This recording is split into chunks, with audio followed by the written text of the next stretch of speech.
नाज़रीन आदाब, आप देख रहे हैं आलमी सहारा। वक्त हो गया खबरनामे का। खबरनामा शुरू करने से पहले देखते हैं headlines.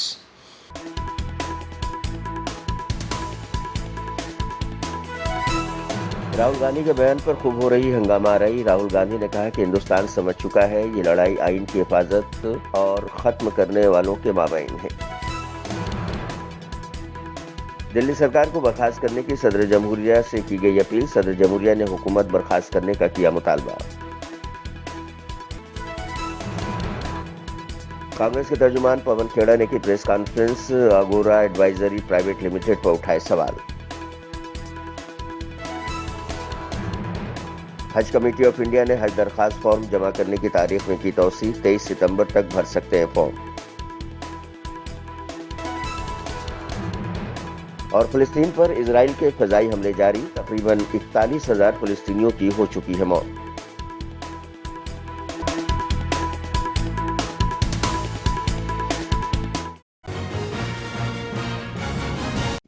Multiple things. Washington DC में लोकसभा के अपोजिशन लीडर राहुल गांधी ने कहा है कि इलेक्शन से पहले हम इस पर जोर देते रहे कि सरकारी इदारों पर कब्जा कर लिया गया है। आरएसएस ने तालीमी निजाम पर कब्जा कर लिया है, मीडिया और जांच एजेंसियों पर कब्जा कर लिया है। हम ये कहते रहे, लेकिन लोगों को ये समझ में नहीं आ रहा था। मैंने कानून को आगे रखना शुरू किया और मैंने जो कुछ भी कहा था वो अचानक से फूट पड़ा है। गरीब हिंदुस्तान ने समझ लिया कि अगर आइन खत्म हो गया तो पूरा खेल ही खत्म हो जाएगा। गरीब लोगों ने गहराई से समझ लिया कि ये आइन की हिफाजत करने वालों और इसे खत्म करने वालों के बीच की लड़ाई है।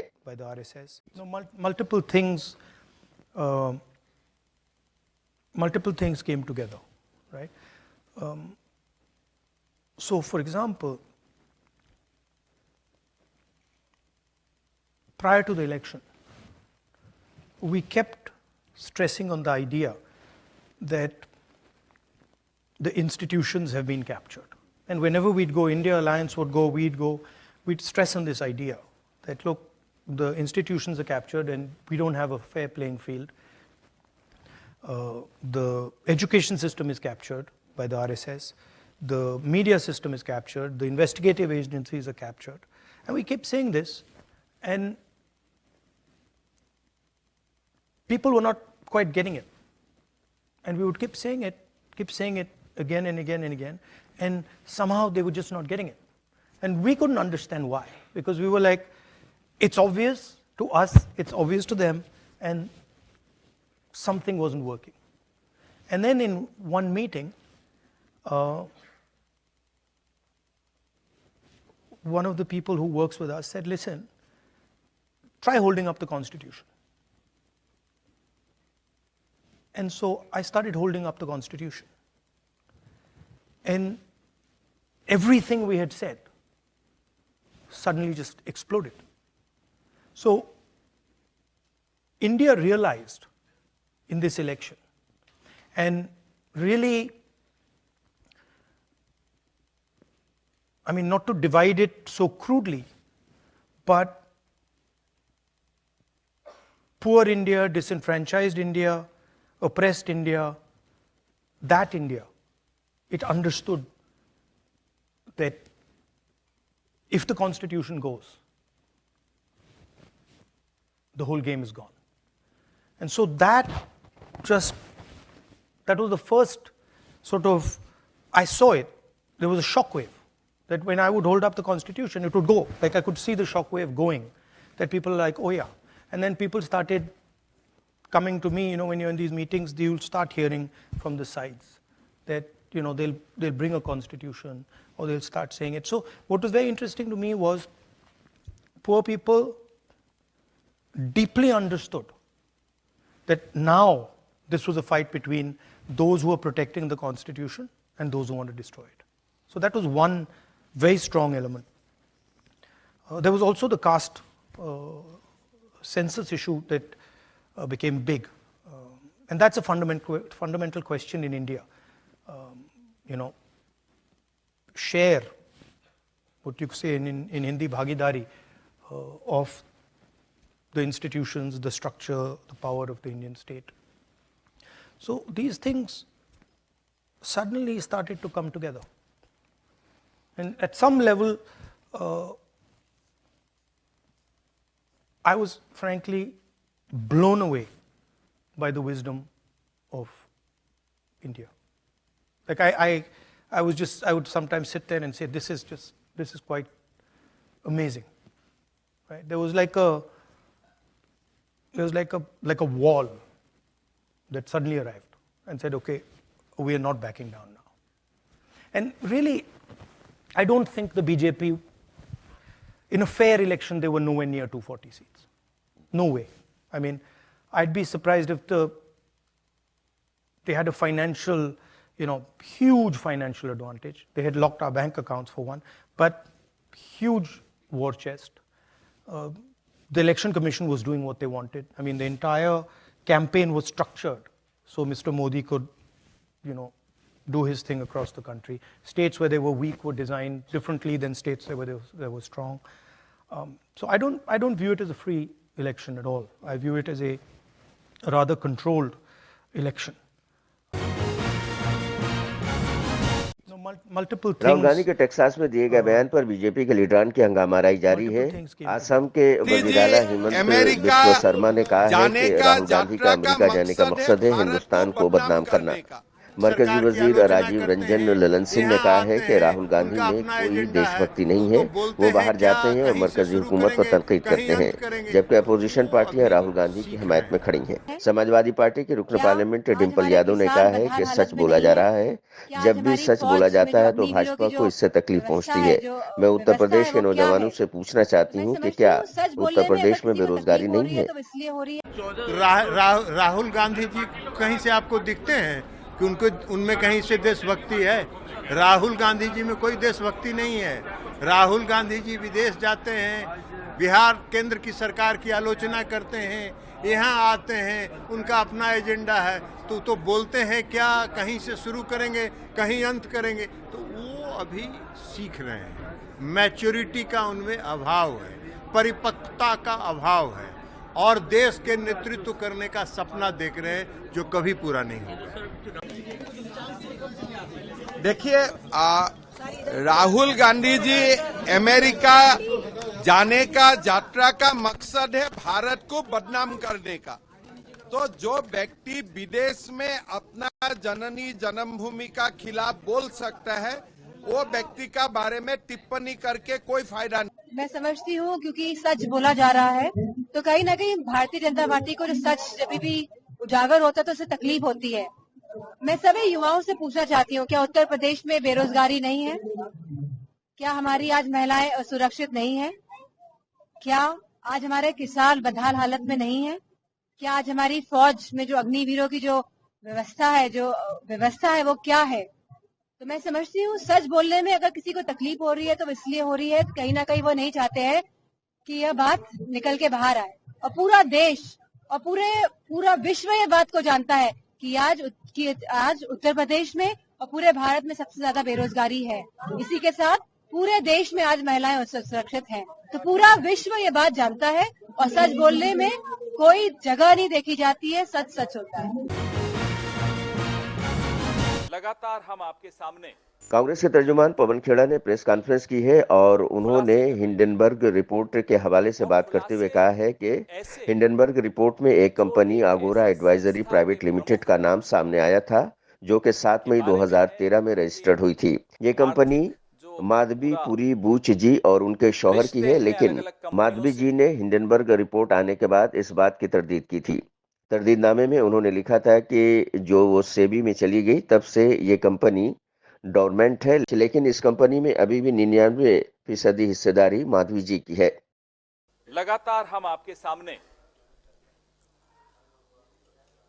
खुलासे कर रहे हैं और खुलासे ऐसे जो एक ऐसी संस्था के प्रमुख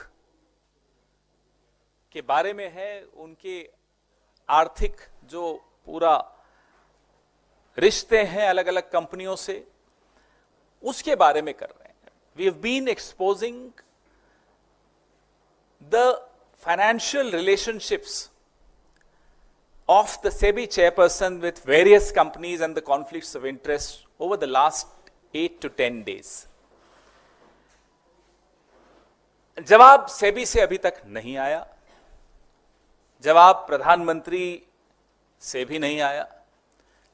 आईसीआईसीआई ने जवाब दिया, जिनके सेबी चेयरपर्सन माधवी पुरी जी से क्या कितनी उनको क्या रिश्ते थे, कैसे माधवी जी के अकाउंट में कितने पैसे किस साल में आए, वो सारा हमने आपको बताया। आईसीआईसीआई ने एक जवाब दिया और उस जवाब के एवज में हमने आप लोगों को और सवाल भी पूछे, क्योंकि वो जवाब बिल्कुल ढुलमुल था, उस जवाब में कोई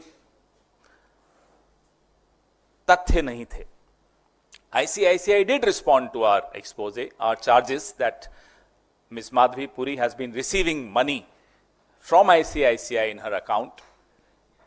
However, we responded to the ICICI because the response of the ICICI did not really have the kind of substance that a response should have. To this date, we have not received a response from either SEBI or the Prime Minister's office.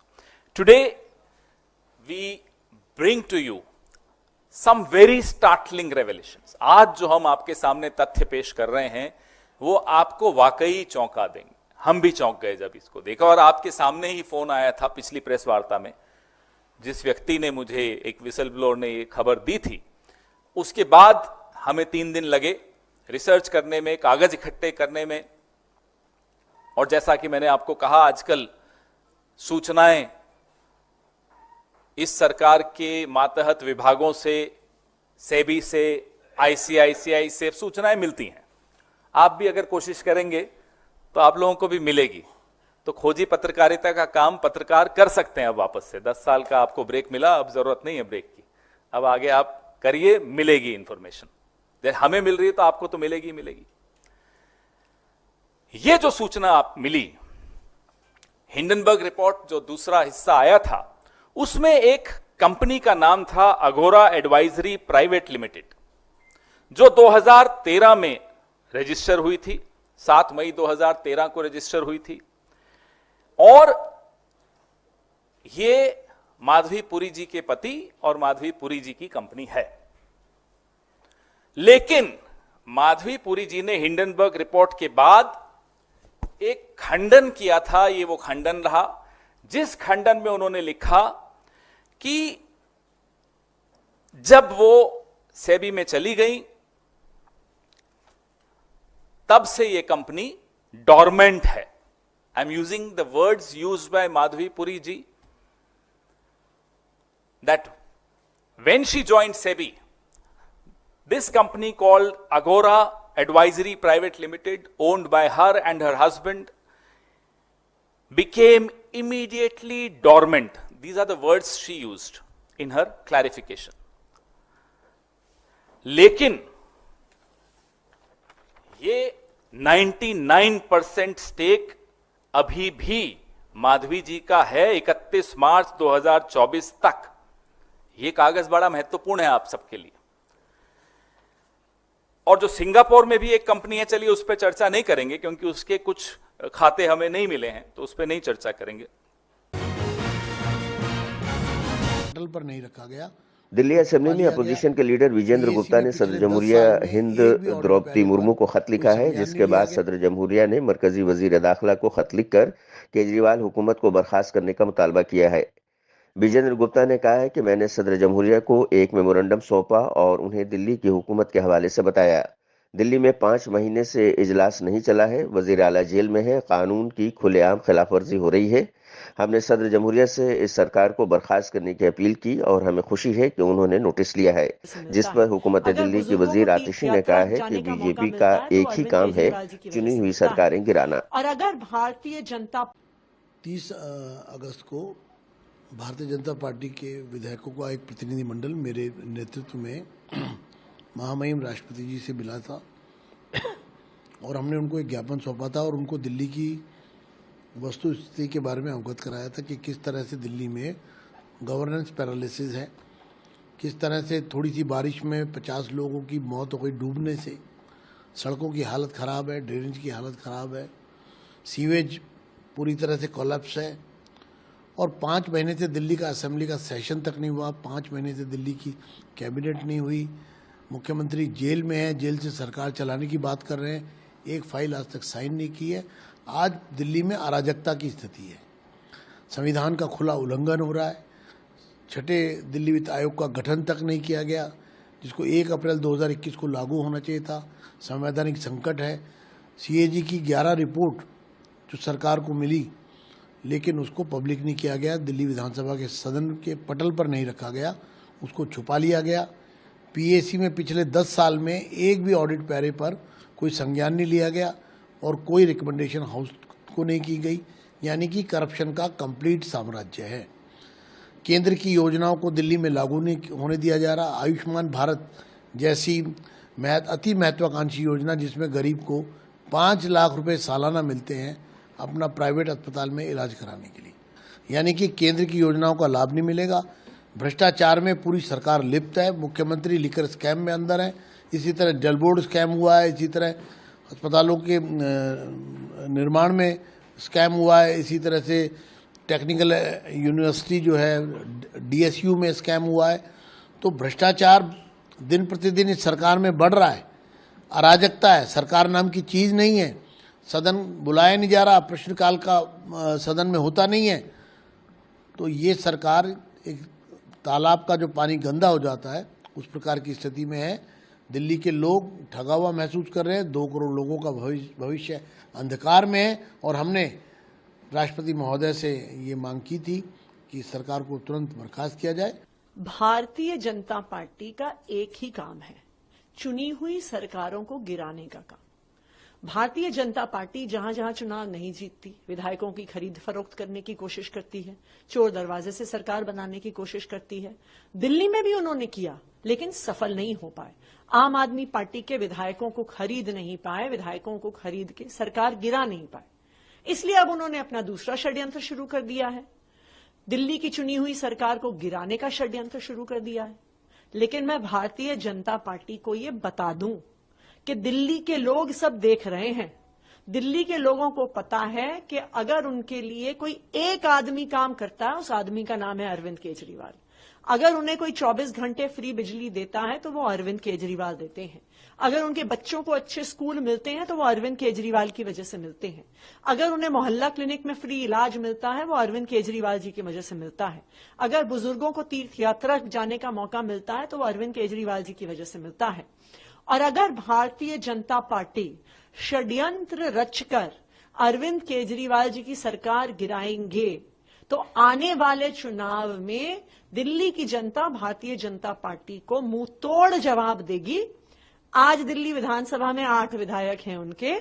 अगर राष्ट्रपति शासन लगाया तो अगली बार Bharatiya Janata party की 0 seat आएंगी, ये मैं दावे के साथ कह सकती हूँ। चुनाव टाला जाए। देखिए, चुनाव आज हो, चुनाव फरवरी में हो, चुनाव उसके 2 महीने बाद हो। चुनाव आम आदमी पार्टी ने जीतना है, अरविंद केजरीवाल जी ने जीतना है, क्योंकि दिल्ली के लोग अरविंद केजरीवाल जी से मोहब्बत करते हैं। हमने देखा कि पिछले दिनों केंद्र सरकार लगता है कि उन सबको एक तरह से कंपाइल करके कार्रवाई की जा सकती है, बड़ी होता है तो। जैसा मैंने कहा, भारतीय जनता पार्टी अगर अरविंद केजरीवाल जी की सरकार गिराने की कोशिश करती है तो दिल्ली की जनता मुंहतोड़ जवाब देगी। उनकी अभी 8 सीटें हैं 70 में से दिल्ली विधानसभा में। चुनाव के बाद उनको 0 सीटें आएंगी, ये मैं दावे के साथ कह सकती हूं। नई तश्कीलशुदा अनुसंधान नेशनल रिसर्च फाउंडेशन की पहली मीटिंग हुई है, जिसकी सदारत वजीर आजम नरेंद्र मोदी ने की। जनरल बोर्ड की मीटिंग में वजीर आजम के साथ दीगर अहम अफसरान ने भी शिरकत की।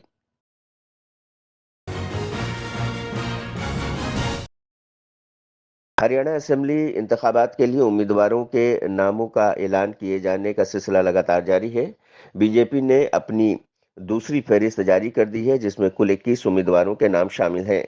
मरकजी वजीर और हरियाणा के साबिक वजीर आला मनोहर लाल खट्टर ने दावा किया है कि मैं आवाम को यकीन दिलाता हूं कि वो बीजेपी की हुकूमत हरियाणा में तीसरी बार बनने वाली है और कांग्रेस हार की जानिब बढ़ रही है।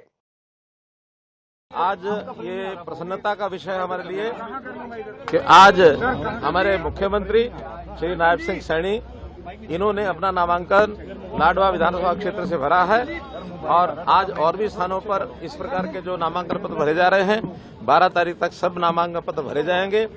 अभी हमारे 67 प्रत्याशियों की सूची ये घोषित हुई है और मुझे लगता है कि आज ही बाकी जो बचे हुए सभी प्रत्याशियों की सूचना आप लोगों को मिल जाएगी। और भारतीय जनता पार्टी ये पहली पार्टी होगी कि सभी अपने विधानसभा क्षेत्रों से सबसे पहले यानी प्रत्याशी घोषित करने की एक पार्टी का हमारा ये काम पूरा हो जाएगा। और मैं इसमें एक विश्वास दिलाता हूं अपने जनता को, हरियाणा के मतदाताओं को, कि निश्चित रूप से हरियाणा में तीसरी बार भारतीय जनता पार्टी की सरकार हमारे मुख्यमंत्री श्री नायब सिंह सैनी जी के नेतृत्व में ये बनने वाली है।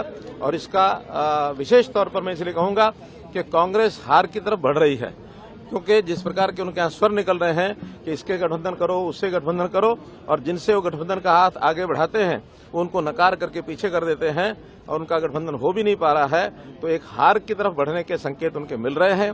भारतीय जनता पार्टी ने 10 साल में जो अपना कार्यकाल ये पूरा किया है, इसमें जो जनता को हमने लाभ पहुंचाए हैं एक मूक क्रांति के नाते, और हम लोगों ने काम किया है। हमारा जो वोटर है, हमारा जो कार्यकर्ता है, वो बहुत कोई इनकी तरह कोई बड़बोला नहीं है, बड़ा इस मूक क्रांति में शांति से काम करने वाला, बल्कि जो जनता के लोग हैं जो घर बैठे जिनको सारे लाभ मिलते हैं, निश्चित रूप से वो भारतीय जनता पार्टी को अगला एक मौका देने वाले हैं, ऐसा मेरा विश्वास है।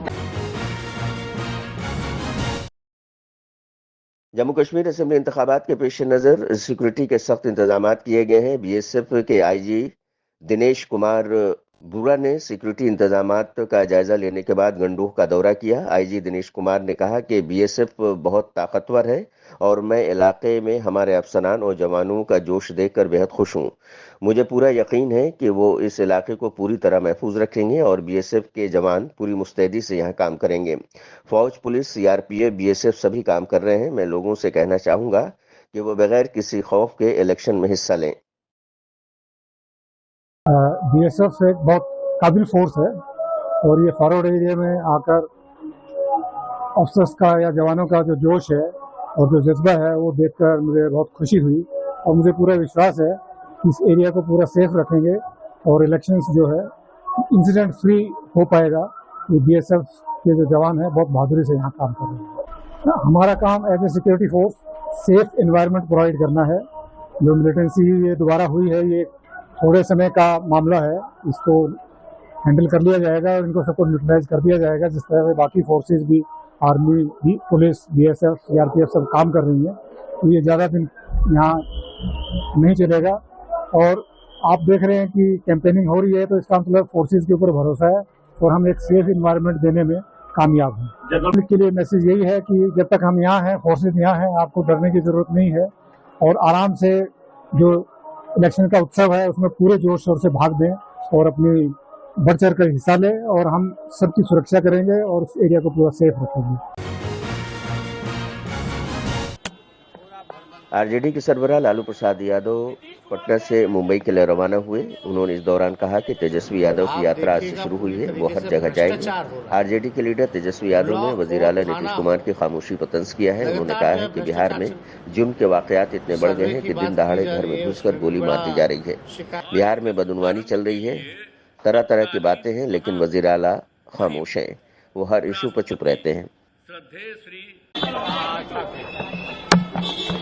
यात्रा शुरू हुआ है तेजस्वी यादव पूरा भ्रमण करना। नीतीश कुमार कह रहे हैं कि अब इधर उधर नहीं जाएंगे, लालू जी गलती कर दिए थे, कहते हैं आपके साथ गलती कर दिए थे। नीतीश कुमार जी कहे अब नहीं जाएंगे आपके साथ। में इतना अपराध बढ़ गया है, दिन दहाड़े गोली मार दी जा रही है, घर में घुस के गोली मार दी जा रही है। मुख्यमंत्री का इकबाल खत्म हो चुका है। आप देखिएगा पूरी तरीके से भ्रष्टाचार हो रहा है।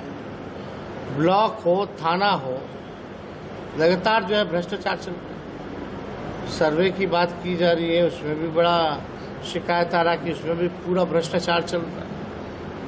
तरह तरह की बातें हैं और मुख्यमंत्री जो है वो चुप है, हर एक मुद्दे को लेकर के चुप रहते हैं। दिल्ली के वजीर सेहत सौरभ भारद्वाज ने एलएनजेपी अस्पताल का जायजा लिया। सौरभ भारद्वाज ने कहा है कि आज मैं अस्पताल पहुंचा हूं, डेंगू को लेकर तैयारियों का जायजा लिया और मंकी पॉक्स का एक मरीज पाया गया है, इसके ताल्लुक से जानकारी हासिल की। मंकी पॉक्स के मरीज की बैरूनी ममालिक की ट्रैवल हिस्ट्री है। मरीज अभी बेहतर है, उसे आइसोलेट करके रखा गया है। हम एक सरप्राइज इंस्पेक्शन पे लोकनायक हॉस्पिटल में आए हैं और डेंगू की क्या तैयारियां हैं, डेंगू का अगर मरीज आता है तो उसको कैसे आप हैंडल करेंगे, और मंकी पॉक्स का एक पेशेंट जो है हमारे यहाँ कंफर्म हुआ है, उसके विषय में जानकारी हासिल की है। ये जो पेशेंट मंकी पॉक्स का है, ये ट्रैवल है, इसकी हिस्ट्री ट्रैवलिंग की रही है, तो माना जा रहा है इसने देश में बाहर जब ये था तब इसने इसको जो है इन्फेक्ट हुआ है। अभी पेशेंट स्टेबल है और हमारे यहाँ पे जो डिजास्टर मैनेजमेंट वार्ड है वहां पे उसको अलग से हमने आइसोलेशन के अंदर रखा हुआ है। उसकी हालत जो है स्टेबल बताई जा रही है। दूसरी बात, डेंगू की तैयारियां हमने देखी हैं कि किस तरीके से अगर कोई पेशेंट आता है इमरजेंसी में तो कैसे उसको आप आइडेंटिफाई करेंगे और फिर कैसे आप उसको अलग वार्ड के अंदर जो है शिफ्ट करेंगे, तो उसका एक जायजा हमने लिया है। और इस तरह से और हॉस्पिटल्स में भी सरप्राइज इंस्पेक्शन करेंगे ताकि इन केस जरूरत पड़ती है तो अस्पतालों के अंदर तैयारियां पूरी हों। उत्तर प्रदेश के बहराइच में भेड़िए का खौफ बरकरार है। फिलहाल राहत की खबर यह है कि महकमे जंगलात ने 5वें भेड़िए को पकड़ लिया है। यूपी के वजीर जंगलात अरुण कुमार सक्सेना ने कहा है कि यह महकमे जंगलात की कामयाबी है। पहले 4 भेड़ियों को पकड़ा जा चुका था और हमें खुशी है कि आज 5वां भेड़िया भी पकड़ा गया है। अभी एक भेड़िया रह गया है, उसे भी हम पकड़ने की कोशिश कर रहे हैं। ये वन विभाग के लिए अच्छी सफलता मानूंगा। इधर 6 भेड़ियों की फोटोग्राफ्स आ रहे थे कि 6 भेड़िए हैं, उनमें से 4 हम पहले ही पकड़ चुके थे और 2 भेड़ियों को पकड़ने के लिए हमारा विभाग पूरी तरह और वहां के सभी विभागों के सहयोग से हम इस भेड़िए को पकड़ने का प्रयास कर रहे थे और हमें खुशी है आज वो भेड़िया भी पकड़ गया और वो भी जीवित पकड़ा गया। और साथ ही साथ मैं ये भी बताना चाहूंगा, हम लोगों को एजुकेट कर रहे हैं, उन्हें बता रहे हैं कि कहीं भी कोई भी जंगली जानवर तुम पे बचाव के लिए क्या करना चाहिए। हज कमेटी ऑफ इंडिया ने हज दरखास्त फॉर्म में जमा करने की तारीख में तौसी कर दी है। वजारत अक़लियती उमूर हुकूमत हिंद में डायरेक्टर और हज कमेटी ऑफ इंडिया के CEO डॉक्टर लियाकत अली आफाकी ने बताया है कि हज कमेटी ऑफ इंडिया के तहत हज पर जाने के ख्वाहिशमंद आज़मीन अब 23 सितंबर 2024 तक हज कमेटी ऑफ इंडिया की वेबसाइट या मोबाइल पर हज सुविधा ऐप के जरिए ऑनलाइन दरखास्त दे सकते हैं।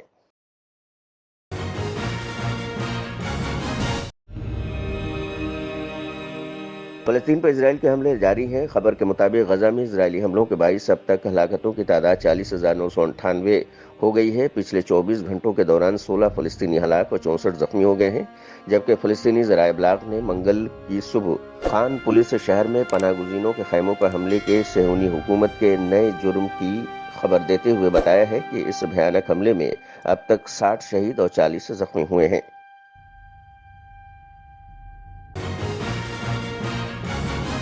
तो नाज़रीन, आज के खबरनामे बस इतना ही। दीजिए इजाज़त, लेकिन आप देखते रहिए 24 घंटे का उर्दू न्यूज़ चैनल आलमी सहारा। सहारा प्रणाम।